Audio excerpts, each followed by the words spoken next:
રાષ્ટ્રીય ફિલ્મ પુરસ્કારની જાહેરાત થઈ ચૂકી છે। ગુજરાતી ફિલ્મ કચ્છ એક્સપ્રેસને 3 રાષ્ટ્રીય એવોર્ડ મળ્યા। રાષ્ટ્રીય સામાજિક પર્યાવરણના મુદ્દાને ઉજાગર કરવા બદલ એવોર્ડ આપવામાં આવ્યા। શ્રેષ્ઠ અભિનેત્રી લીડિંગ રોલ કેટેગરીમાં માનસી પારેખને એવોર્ડ એનાયત કરવામાં આવ્યો છે। આ સાથે કોસ્ચ્યુમ ડિઝાઇન માટે નિક્કી જોશીને એવોર્ડ મળ્યો। ફિલ્મ કાંતારા માટે ઋષભ શેટ્ટીએ બેસ્ટ એક્ટરનો એવોર્ડ જીત્યો છે। તો રાષ્ટ્રીય ફિલ્મ પુરસ્કારની જાહેરાત ગુજરાતી ફિલ્મ કચ્છ એક્સપ્રેસને 3 નેશનલ એવોર્ડ મળવા જઈ રહ્યા છે। નામોની જાહેરાત થઈ ગઈ છે।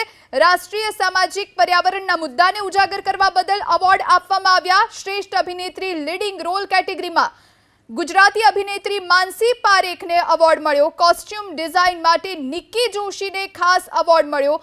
ફિલ્મ કાંતારા માટે ઋષભ શેટ્ટીએ બેસ્ટ એક્ટરનો એવોર્ડ પ્રાપ્ત કર્યો છે।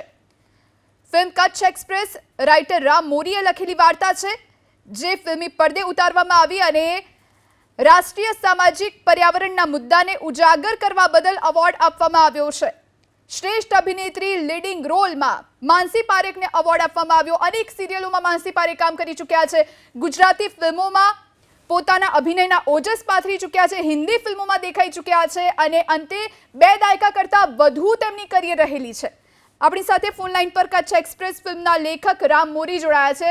રામ, આપનું સ્વાગત છે। કેવી અનુભૂતિ? આપ ખુદ એક નેશનલ એવોર્ડ રાઇટર છો અને આપની જ લખેલી ફિલ્મ કચ્છ એક્સપ્રેસમાં માનસી પારેખને બેસ્ટ એક્ટ્રેસનો એવોર્ડ એનાયત થવા જઈ રહ્યો છે। શું અનુભૂતિ?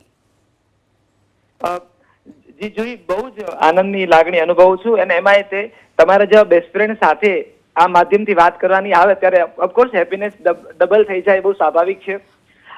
કચ્છ એક્સપ્રેસ તમારા બધા માટે બહુ જ સ્પેશિયલ ફિલ્મ રહી છે અને જ્યારે આ પ્રકારનું સન્માન મળ્યું ત્યારે વધારે શક્તિ મળે છે અને વધારે મોટિવેશન મળે છે સારા કામ કરવા માટેનું। રામ, આપની ફિલ્મ અને 3 એવોર્ડ લઈ જાય, ક્યારે આવું વિચાર્યું હતું કે રાષ્ટ્રીય ફિલ્મ પુરસ્કારની જાહેરાત થાય અને આપની ફિલ્મને 3 કેટેગરીમાં એવોર્ડ મળે? ના, બિલકુલ નહીં। આવી કલ્પના નહોતી, પણ જ્યારે તમે કામ કરતા હો ત્યારે બહુ બધા લોકોની ઉર્જા જોડાતી હોય છે।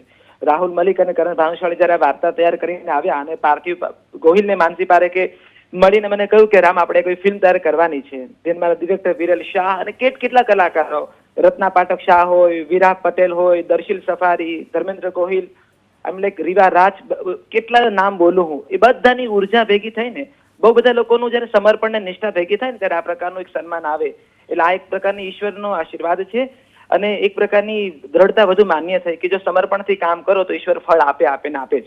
રામ, ગુજરાતી તરીકે કેવી લાગણી? ગુજરાતી તરીકે તો બહુ જ ગૌરવની લાગણી અનુભવું છું, કારણ કે આ વિચાર જે છે ને એ બહુ જ પ્રોગ્રેસિવ હતો। કચ્છ એક્સપ્રેસ બહુ બોલ્ડ વાર્તા છે અને એક ડર લાગે તમને કે 2024માં 23માં આ પ્રકારની વાર્તા આભાર રામ, તમામ જાણકારી આપવા માટે।